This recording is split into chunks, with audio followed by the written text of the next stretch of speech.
नमस्कार। आज हम भारत के सबसे पेचीदा और चर्चित क्रिमिनल केसेस में से एक ही बात करने वाले हैं, आरुषि हेमराज हत्याकांड। यह सिर्फ एक डबल मर्डर की कहानी नहीं है, बल्कि एक ऐसी पहेली है जिसमें हर जवाब अपने साथ एक नया सवाल लेकर आता है। तो चलिए वक्त में पीछे चलते हैं। साल था 2008 महीना में का।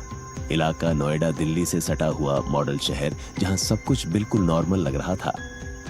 पर इसी नॉर्मल से दिखने वाले शहर में एक ऐसी रात बीती जिसने न सिर्फ एक परिवार को बल्कि पूरे देश को हिलाकर रख दिया। एक ऐसी रात जिसके बाद कुछ भी पहले जैसा नहीं रहा। तो कहानी की शुरुआत होती है एक सुबह से, एक ऐसी सुबह जो अपने साथ एक खौफनाक सच लेकर आई थी। 16 मई 2008 तलवार परिवार के लिए यह सुबह किसी बुरे सपने जैसी थी। उनकी 13 साल की बेटी आरुषि अपने ही कमरे में अपने बिस्तर पर मृत पाई गई और मौत का तरीका बेहद क्रूर था। उसका गला काटा गया था। पुलिस जब मौके पर पहुंची तो एक शख्स गायब था। घर का नौकर हेमराज तो पुलिस के लिए मामला एकदम सीधा था।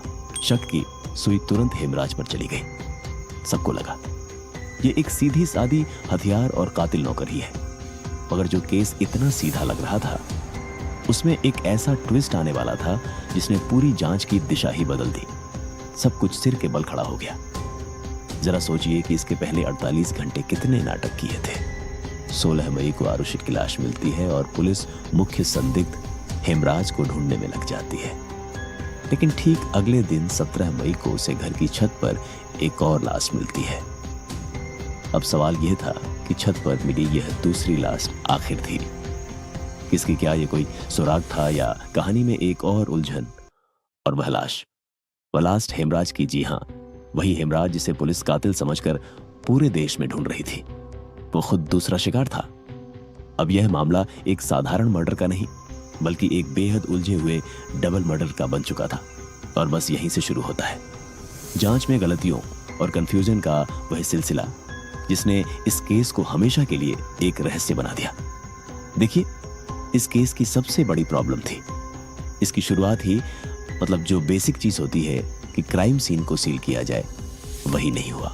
नतीजा उंगलियों के निशान, खून के धब्बे, जितने भी अहम फोरेंसिक सबूत है वह या तो हमेशा के लिए खत्म हो गए या फिर लोगों के आने जाने से खराब हो गए। तो जब पुलिस के हाथ कोई बाहरी सुराग नहीं लगा तो शक की सुई घर के अंदर ही घूम गई और सीधा जाकर रुकी आरुषि के माता पिता डॉक्टर राजेश और नूपुर तलवार पर।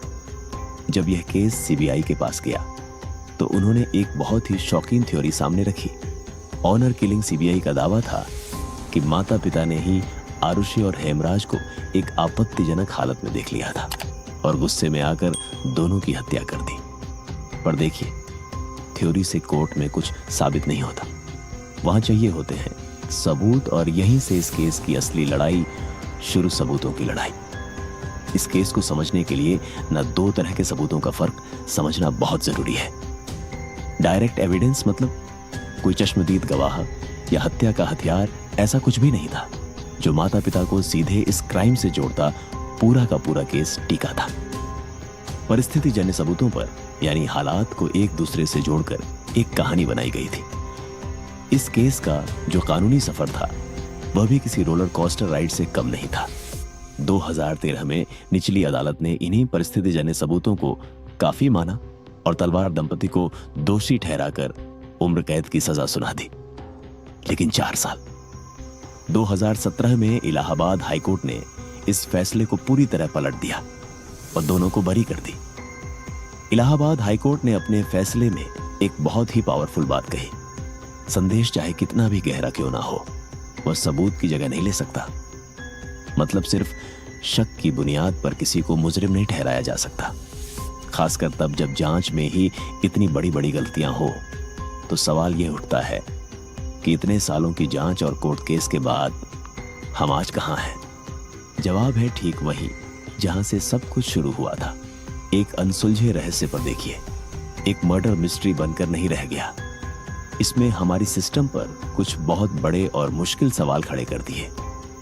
हमारी न्याय प्रणाली पर सवाल, पुलिस की जांच करने के तरीकों पर सवाल, और हाँ, उस मीडिया ट्रायल पर भी जो अदालत के फैसले से बहुत पहले ही अपना फैसला सुना देता है।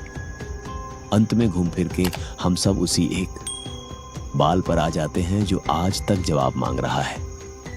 अगर तलवार दंपति कातिल नहीं थे तो फिर आरुषि और हेमराज को किसने मारा?